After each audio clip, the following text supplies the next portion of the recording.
நம்ம ஒரு 10 நிமிஷமாவது 15 நிமிஷமாவது தியானம் செய்துதான் இந்த இடத்துக்கு வர முடியும். இல்லை என்றால் புலனைந்து வென்றான் வீரமே வீரனார்.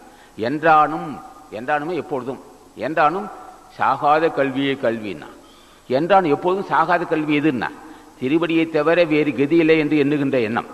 அதுதான் கல்வி. அதான் கற்றுக்கொள்ள வேண்டியது. ஒருத்தன் சாகாத கல்வியை கற்றுக்கொள்கிறான் என்றால் இப்ப ஏற்று இறக்கி இருகாலும் குறிக்கும் காற்றை பிடிக்கும் கணக்கறிவாரில்லை காற்றை பிடிக்கும் கணக்கறிவாளருக்கு கூற்றை வரைக்கும் புரியாதான்னு சொல்லிட்டு வார் திருமுடர்.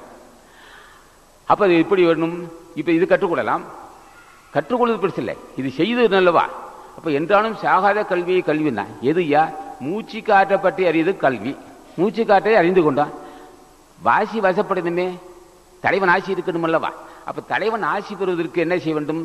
அது அவனோடு நெருங்கி பழக வேண்டும். அப்ப என்றும் சாகாமல் இருக்கும் என்றால் மூச்சு காற்று புருமைத்து ஒடுங்க வேண்டும். நம்மால் ஒடுக்க முடியாது. ஆசா ஞான பண்டிதன் செய்ய வேண்டும். ஞான பண்டிதன் தான் அந்த வேலை செய்ய முடியும். ஆக என்றும் சாகாது இருப்பதற்கு வாசி பயிற்சி அறிய வேண்டும். வாசியை பற்றி அறிந்து கொள்ள வேண்டும்.